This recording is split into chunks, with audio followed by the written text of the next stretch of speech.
الحمد لله رب العالمين والعاقبة للمتقين والصلاة والسلام على رسوله النبي الكريم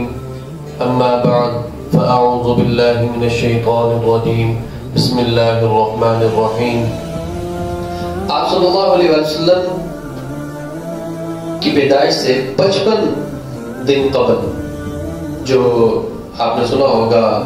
اصحاب فیل کا واقعہ. ابرہہ ایک شخص تھا. اس نے جب خانہ کعبہ کو دیکھا کہ لوگ اس کا طواف کرتے ہیں تو اس نے یمن کا، وہ چونکہ بادشاہ تھا تو اس نے یمن کا دارالسلطنت تھا صنعاء، اس میں ایک بہت بڑا گرجا گھر تعمیر کروایا اور اس کی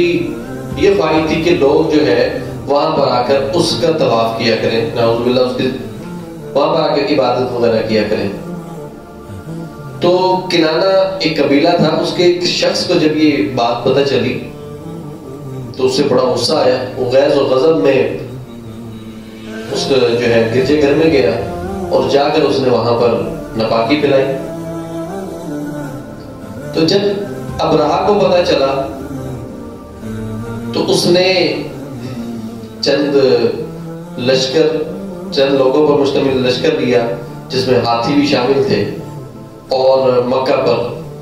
دعویٰ بول دیا، حملہ کر دیا. تو حضرت عبد المطلب رضی اللہ عنہ ایک خانہ کعبہ کے متولی تھے اور یہ بڑے بہادر اور سخاوت کے مالک شخص تھے، سخاوت کے حامل شخص تھے. تو انہوں نے جب مکہ پہ حملہ کیا، ابرہہ نے اور اس کی فوج کے جو دستے تھے انہوں نے جب مکہ پر حملہ کیا تو انہوں نے سب سے پہلے مکہ والوں کے جو مویشی تھے، جانور تھے، ان کو اپنے قبضے میں کر لیا. تو مکہ والوں نے جا کر حضرت عبد المطلب رضی اللہ تعالیٰ سے شکایت کی، اس طرح کر کے ہمارے ساتھ یہ ماجرا پیش آیا. تو حضرت عبد المطلب رضی اللہ تعالیٰ ابرہہ سے ملنے اس کے خیمے کے پاس گئے. اب جب اس نے ابرہہ نے حضرت عبد المطلب رضی اللہ تعالیٰ کو دیکھا تو وہ آپ رضی اللہ تعالیٰ کے روب دبدبا سے اور چہرے کی شان و شوکت سے مرعوب ہو گیا اور کھڑے ہو کر اس نے استقبال بھی کیا اور آپ کو اپنے ساتھ بٹھایا. ایک بڑا باروب جلال والا شخص مجھ سے ملنے کے لیے آیا. تو حضرت عبد المطلب رضی اللہ تعالیٰ نے اسے اپنے آنے کی وجہ بیان کی کہ بھئی تمہاری فوج نے مکہ کے لوگوں کے جو جانور قبضے میں لیے ہیں وہ ان کو واپس کر دو، میں بس یہی درخواست لے کر آیا. تو ابرہہ نے مذاق اڑایا، کہنے لگا میں تو آپ کو بڑا عزت دار سمجھتا تھا، میری نظر میں آپ نے یہ بات کر کے میری نظر میں اپنا وقار کم کر دیا کہ میں تو خانہ کعبہ کو نعوذ باللہ مسمار کرنے کی نیت سے آیا ہوں اور آپ کو مال مویشی کی پڑی ہوئی ہے. تو حضرت عبد المطلب رضی اللہ تعالیٰ نے فرمایا کہ مال مویشی انسانوں کے وہ تو ان کے واپس کر دو، اور رہی بات خانہ کعبہ کی تو خانہ کعبہ جس کا گھر ہے وہ خود اس کی حفاظت کرے گا. خانہ کعبہ جس کا گھر ہے وہ جانے، اس کا گھر جانے، میں اس میں کیا کر سکتا ہوں. تو ابرہہ نے فرعونی لہجے میں اپنے سپاہیوں کو حکم دیا کہ مال مویشی واپس کر دیے جائیں اور خانہ کعبہ پر دھاوا بول دیا جائے. جب انہوں نے خانہ کعبہ پر دھاوا بولا تو آپ نے سورۃ فیل پڑھی ہوگی پارہ نمبر 30 میں، أَلَمْ تَرَ كَيْفَ فَعَلَ رَبُّكَ بِأَصْحَابِ الْفِيلِ أَلَمْ يَجْعَلْ كَيْدَهُمْ فِي تَضْلِيلٍ وَأَرْسَلَ عَلَيْهِمْ طَيْرًا أَبَابِيلَ تَرْمِيهِمْ بِحِجَارَةٍ مِّن سِجِّيلٍ فَجَعَلَهُمْ كَعَصْفٍ مَّأْكُولٍ. یہ 5 آیات میں اللہ تعالیٰ نے اس پورے واقعے کو بیان کر دیا. تو کیسے ابابیلوں نے اپنی چونچ میں کنکر وہ اوپر سے پھینکتے تھے اور ان کی رفتار اس قدر تیز ہوتی تھی کہ ہاتھی کے بھی آر پار ہو جاتا تھا، حالانکہ ہاتھی کتنا مضبوط جانور ہے،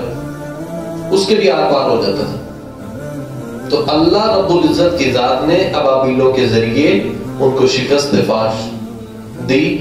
اور جو ہے ان کو جنت حاصل کیے۔ آپ صلی اللہ علیہ وآلہ وسلم کی ولادت باسعادت کا دن آن پہنچا تو بی بی آمنہ رضی اللہ تعالی عنہا فرماتی ہیں کہ جب آپ صلی اللہ علیہ وآلہ وسلم اس دنیا میں تشریف لائے تو بالکل صاف ستھرے تھے۔ اللہ اکبر۔ ابھی دنیا میں بچہ پیدا ہوتا ہے تو اپنے ساتھ گندگی لے کر آتا ہے، تو ہمارے نبی صلی اللہ علیہ وآلہ وسلم بالکل پاک صاف پیدا ہوئے۔ تو بچہ یہاں دنیا میں پیدا ہوتا ہے تو اس کی ناف کاٹنی پڑتی ہے، تو آپ صلی اللہ علیہ وآلہ وسلم کی ناف کٹی ہوئی تھی۔ پھر اس کے بعد یہاں آج ہمارے ہاں بچہ ہوتا ہے تو اس کے ختنے کیے جاتے ہیں، تو نبی کریم صلی اللہ علیہ وآلہ وسلم کے ختنے پہلے سے ہی ہوئے تھے، یعنی کہ آپ صلی اللہ علیہ وآلہ وسلم بالکل پاک صاف ہو کر اس دنیا میں تشریف لائے۔ تو بی بی آمنہ رضی اللہ تعالیٰ عنہا فرماتی ہیں کہ جب آپ صلی اللہ علیہ وآلہ وسلم کو میرے پیروں میں لٹایا گیا تو آپ صلی اللہ علیہ وآلہ وسلم نے سجدہ کیا۔ اللہ اکبر۔ جیسے ہم مکمل سجدہ کرتے ہیں، ٹانگے دو زانوں کر کے اپنے ہاتھ زمین پر رکھ کر اور ماتھے کو زمین پر ٹیک دیتے ہیں، ایسے ہی آپ صلی اللہ علیہ وسلم نے ایک لمبا سجدہ کیا، اور سجدہ کرنے کے بعد آپ صلی اللہ علیہ وآلہ وسلم نے آسمان کی طرف انگلی سے اشارہ کیا کہ اللہ رب العزت کی وحدانیت کا اقرار کیا۔ یہ جو سجدہ ہے میرے بھائیوں، میرے مسلمان بھائیوں بہنوں، یہ اس بات کی طرف اشارہ ہے کہ میرے نبی کریم صلی اللہ علیہ وآلہ وسلم کو نماز کس قدر عزیز تھی کہ آتے بھی نماز کی تلقین کر رہے ہیں اور جاتے بھی نماز کی تلقین کر رہے ہیں۔ جب آپ صلی اللہ علیہ وآلہ وسلم اس دنیا سے تشریف لے کر جا رہے تھے تو آپ صلی اللہ علیہ وآلہ وسلم نے نماز کی تلقین زیادہ کی۔ تو آپ صلی اللہ علیہ وآلہ وسلم اس دنیا میں تشریف لا چکے، ہر طرف روشنی ہی روشنی پھیل گئی، اور اس سال اس مہینے جتنی بھی عورتیں حاملہ تھی سب کے ہاں بیٹا ہی ہوا، سب کے ہاں بیٹا ہی ہوا۔ کیسر و کسرا کے جو محلات تھے ان کی روشنی ختم، بند، اور جتنے بت خانے تھے وہ سارے کے سارے بت جو ہے ایک دم زمین پر مسمار ہو گئے، زمین پر گر پڑے، کیونکہ نبوت کا آخری چاند طلوع ہو چکا تھا۔ بی بی آمنہ رضی اللہ تعالیٰ عنہ فرماتی ہیں کہ میں نے آپ صلی اللہ علیہ وآلہ وسلم کو جب اپنی گود میں لیا تو چھت پھٹی، بادلوں کا ٹکڑا کمرے میں آ گیا، بادلوں کا ٹکڑا کمرے میں آ گیا، ہر طرف جو ہے وہ فرماتی ہیں کہ جیسے دھوپ چھائی ہوتی ہے سردیوں میں، ہر طرف ایسا ہی سما ہو گیا، یہاں تک کہ مجھے حضرت محمد صلی اللہ علیہ وسلم بھی دکھائی نہ دے رہے تھے۔ تو غیب سے ایک آواز آئی، طوفوا به مشارق الارض ومغاربها لیعرفوا باسمه ونعته وصورته، کہ اس بچے کو مشرق و مغرب پھرا دو، ساری کائنات کو اس بچے کی زیارت کروا دو اور بتا دو کہ یہ ہے محمد مصطفیٰ صلی اللہ علیہ وآلہ وسلم، یہ ہے اس کائنات کا رہبر ہادی۔ اللہ اکبر۔ طوفوا به مشارق الارض، اس کی گہرائی کو اگر میں اور آپ سمجھیں تو اس بات کی طرف اشارہ ہے کہ نبی کریم صلی اللہ علیہ وآلہ وسلم صرف انسانوں کے لیے رحمت للعالمین بنا کر نہیں بھیجے گئے. نبوت کا چاند لے کر جو آپ صلی اللہ علیہ وآلہ وسلم اس دنیا میں تشریف لائے ہیں وہ خالی انسانوں کے لیے نہیں تھا، بلکہ قیامت تک کے تمام انسانوں، جنات، تمام مخلوقات کے لیے آپ صلی اللہ علیہ وآلہ وسلم آخری نبی، ہدایت کا پیکر ہے، ہدایت کا سرچشمہ ہے. اور آپ صلی اللہ علیہ وآلہ وسلم کی ذات واجب اتباع ہے. ہمیں صرف پیروی کرنی ہے تو حضور اقدس حضرت محمد مصطفیٰ صلی اللہ علیہ وآلہ وسلم کے بتائے ہوئے طریقوں کی. جب آپ صلی اللہ علیہ وآلہ وسلم اس دنیا میں تشریف لائے تو آواز آئی کہ حضرت محمد مصطفیٰ صلی اللہ علیہ وآلہ وسلم کو حضرت آدم علیہ السلام کے اخلاق دو، حضرت شیس علیہ السلام کی معرفت دو، حضرت نوح علیہ السلام کی شجاعت دو، حضرت ابراہیم علیہ السلام کی دوستی دو، حضرت اسماعیل علیہ السلام کی قربانی دو، حضرت لوط علیہ السلام کی حکمت دو، حضرت صالح علیہ السلام کی فصاحت دو، حضرت اسحاق علیہ السلام کی رضا دو، حضرت موسیٰ علیہ السلام کا جاہ و جلال دو، حضرت یعقوب علیہ السلام کی بشارت دو، حضرت یوسف علیہ السلام کا حسن و جمال دو، حضرت دانیال کی محبت دو، حضرت الیاس کا وقار دو، حضرت داؤد کی شیریں زبانی دو، اور حضرت ایوب کا صابر دل دو، یونس علیہ السلام کی اطاعت دو، اور یحییٰ علیہ السلام کی عصمت دو، اور حضرت عیسیٰ علیہ السلام کا زہد دو، اور تمام انبیاء کرام علیہ السلام 1,00,000 کم و بیش 1,24,000 انبیاء کرام علیہ السلام جو اس دنیا میں تشریف لائے، ان تمام کی خوبیاں محمد مصطفیٰ صلی اللہ علیہ وآلہ وسلم میں یکجا کر دو. یہ ہے میرے نبی حضرت محمد مصطفیٰ صلی اللہ علیہ وآلہ وسلم، جن کے بارے میں پھر اللہ رب العزت نے قرآن پاک میں فرمایا وَإِنَّكَ لَعَلَىٰ خُلُقٍ عَظِيمٍ، آپ بے شک اخلاق کے اعلیٰ مرتبے پر فائز ہیں. آپ صلی اللہ علیہ وآلہ وسلم اخلاق کے اعلیٰ مرتبے پر فائز ہیں.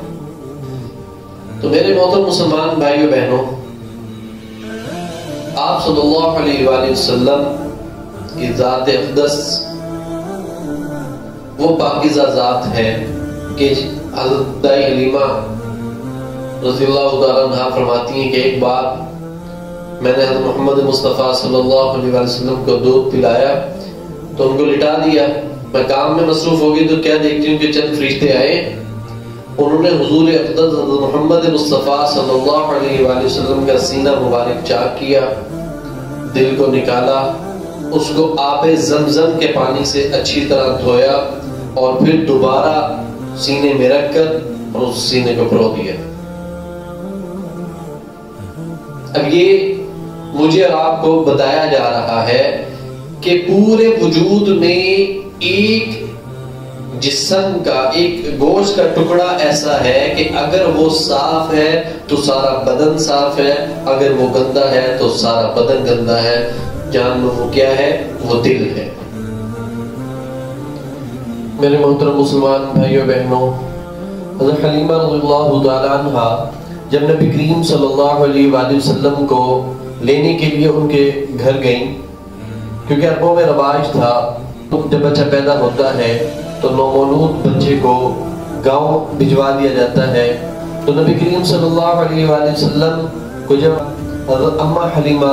رضی اللہ تعالیٰ عنہ لینے کے لیے آئیں تو وہ فرماتی ہے کہ میرا خچر بہت آرام سے چلتا تھا، سست رفتاری سے چلتا تھا. دوسرے لوگ مجھ سے آگے نکل جاتے تھے اور مجھ سے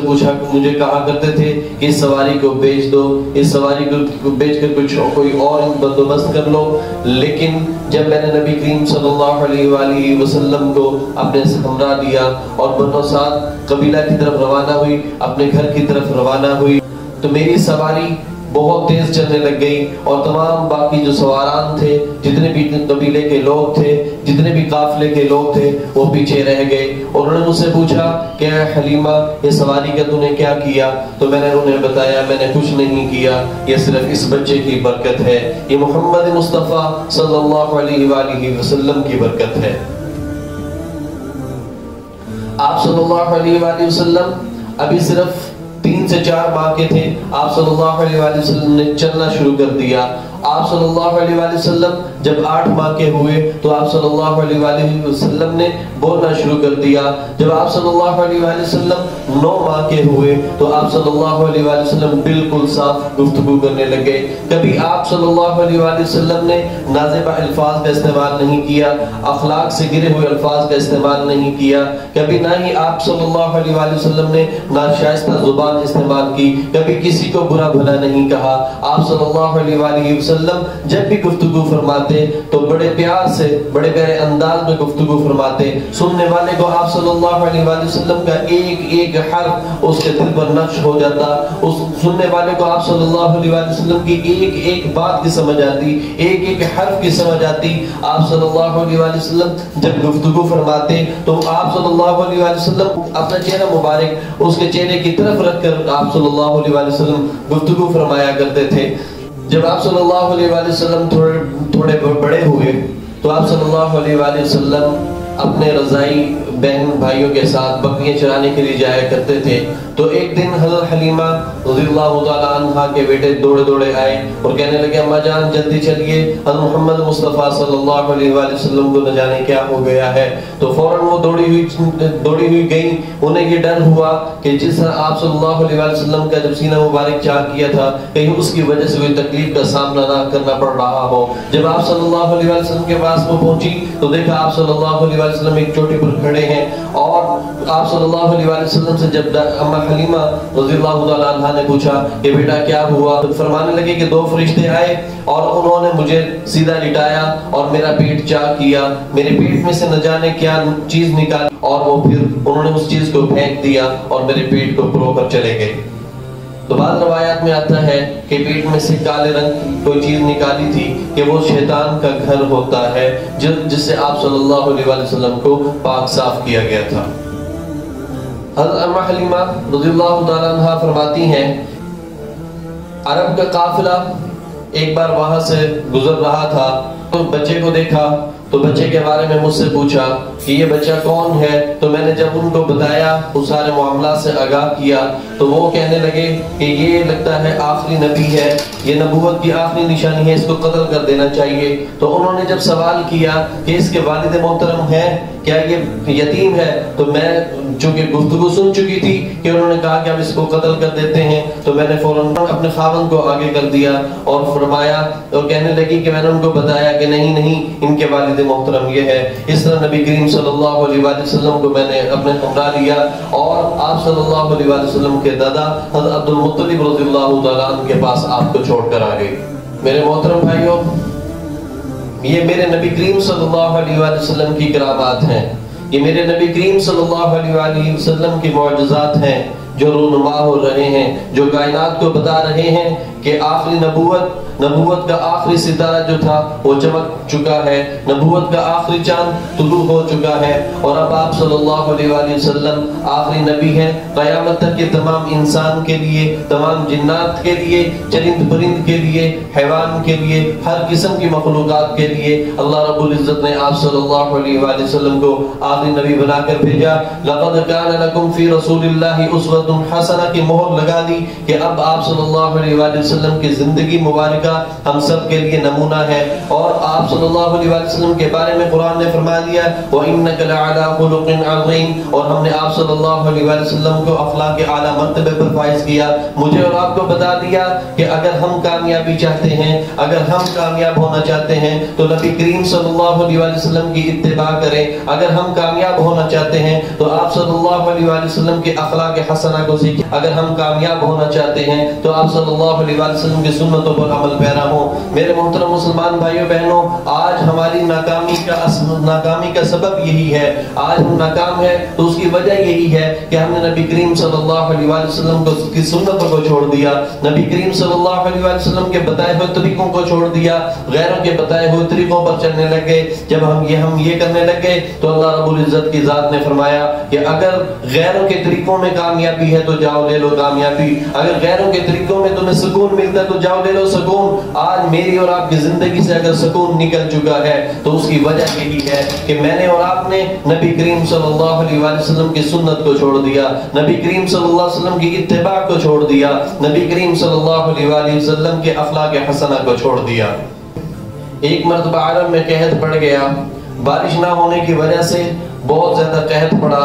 تو تمام لوگ حضرت عبد المطلب رضی اللہ تعالیٰ عنہ کے پاس آئے اور کہنے لگے کہ آپ اللہ رب العزت کے بڑے نیک بندے ہیں, کعبہ کے متولی ہیں, آپ دعا کیجئے کہ بارش ہو جائے. تو وہاں رواج تھا کہ تمام سردار مل کر خانہ کعبہ کی دیوار کے ساتھ ہاتھ لگا کر کھڑے ہو جاتے اور دعا کرتے, یا اتنی دعا کرتے کہ جب تک بارش نہ ہو جاتی وہ خانہ کعبہ کی دیوار کے ساتھ ہاتھ لگا کر کھڑے رہتے. تو نبی کریم صلی اللہ علیہ وآلہ وسلم یہ سارا ماجرا دیکھ رہے ہیں کہ وہ سارے لوگ دیوار سے ہاتھ لگا کر کھڑے ہیں. نبی کریم صلی اللہ علیہ وآلہ وسلم یہ سارا ماجرا دیکھ رہے ہیں کہ وہ اپنے ہاتھوں کو خانہ کعبہ کی دیواروں سے ٹیک لگا کر کھڑے ہیں اور آسمان کی طرف منہ کر کے اللہ رب العزت سے بارش کی دعا مانگ رہے ہیں. لیکن کافی دیر دعا کرنے کے بعد بھی جب بارش نازل نہ ہوئی, آپ صلی اللہ علیہ وآلہ وسلم نے فرمایا ہے دادا جان کیا میں دعا کروں؟ تو حضرت عبد المطلب رضی اللہ تعالیٰ عنہ مسکرائے اور فرمایا جی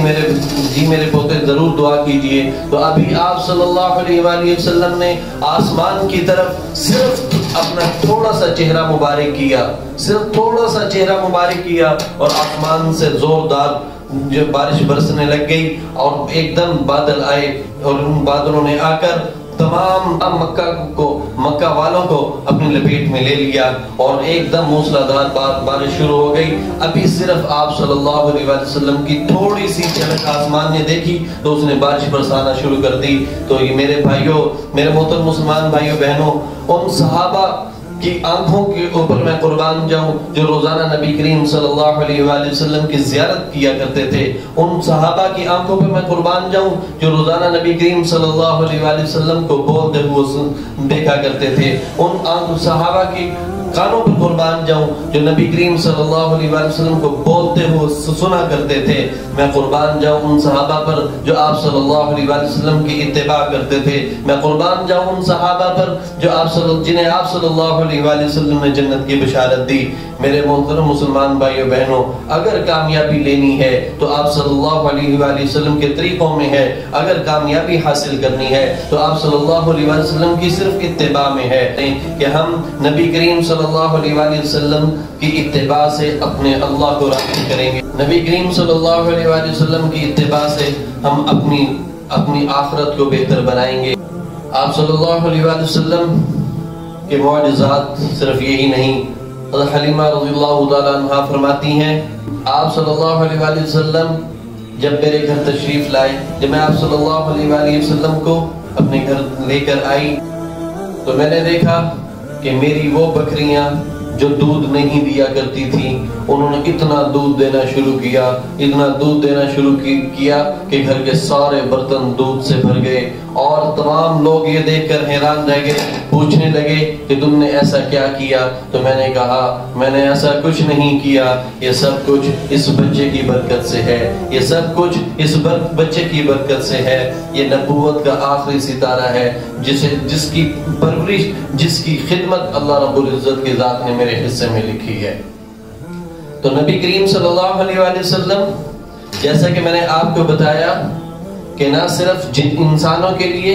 جنات کے لیے, بلکہ تمام مخلوقات کے لیے آپ صلی اللہ علیہ وآلہ وسلم نبی ہیں. آپ صلی اللہ علیہ وآلہ وسلم جب کسی پتھر کے پاس سے گزرتے تو اس میں سے آواز آتی السلام علیکہ یا رسول اللہ, یا اے اللہ کے رسول صلی اللہ علیہ وسلم آپ پر سلامتی ہو. اسی طرح جب آپ صلی اللہ علیہ وآلہ وسلم کسی درخت کے پاس سے گزرتے تو درخت میں سے آواز آتی السلام علیکہ یا رسول اللہ. آپ صلی اللہ علیہ وآلہ وسلم جانور کے پاس سے گزر رہے ہوتے تو جانور آپ صلی اللہ علیہ وآلہ وسلم کو سلام کرتا السلام علیکہ یا رسول اللہ. اگر کسی جانور کو, کسی چرند کو, کسی پرند کو کوئی تکلیف ہوتی تو آپ صلی اللہ علیہ وآلہ وسلم سے شکایت کرتا.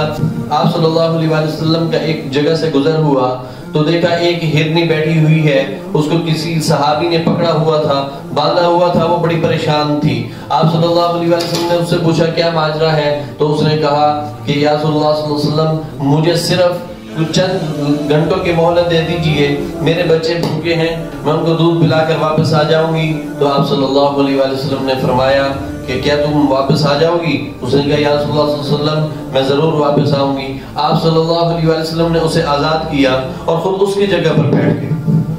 اس کو آزاد کر دیا اور خود اس کی جگہ پر بیٹھ گئے۔ پھر آپ صلی اللہ علیہ وآلہ وسلم وہاں پر کم و بیش 3 گھنٹے بیٹھے رہے۔ پھر آپ صلی اللہ علیہ وآلہ وسلم نے دیکھا کہ پہاڑی کی چوٹی سے وہ ہرن بہت تیز رفتاری کے ساتھ بھاگی آئی اور آ کر آپ صلی اللہ علیہ وآلہ وسلم کے قدموں پر اپنا سر رکھ دیا اور کہنے لگی یا رسول اللہ صلی اللہ علیہ وسلم میں آ گئی ہوں، میں نے اپنا وعدہ پورا کر دیا۔ تو جب وہ صحابی واپس آئے جنہوں نے اسے قید کیا ہوا تھا، تو آپ صلی اللہ علیہ وآلہ وسلم نے اسے کہا کہ اسے آزاد کر دو۔ تو آپ صلی اللہ علیہ وآلہ وسلم نے اسے آزاد کروا دیا۔ سچ میں نجات۔ آپ یہ دیکھیے کہ ایک جانور کو پتا ہے کہ میں نے شکایت کس سے کرنی۔ اسی طرح ایک مرتبہ ایک اونٹ آپ صلی اللہ علیہ وآلہ وسلم کی بارگاہ رسالت میں حاضر ہوا، کہنے لگا یا رسول اللہ صلی اللہ علیہ وآلہ وسلم میرا مالک مجھ پر وزن زیادہ لاتا ہے، مجھ سے کام زیادہ لیتا ہے اور کھانے کو کم دیتا ہے۔ تو آپ صلی اللہ علیہ وآلہ وسلم نے اس کے مالک کو بلایا کہ آج تمہارا اونٹ جو ہے جو شکایت یہ کر رہا ہے کہ تم اسے اس کی طاقت سے زیادہ اس پر وزن ڈالتے ہو، اس کی طاقت سے زیادہ کام لیتے ہو اور اسے کھانے کے لیے کم دیتے ہو۔ تو اس صحابی نے نبی کریم صلی اللہ علیہ وآلہ وسلم سے وعدہ کیا کہ وہ اب آپ صلی اللہ علیہ وآلہ وسلم کو کوئی شکایت کا موقع نہیں دے گا۔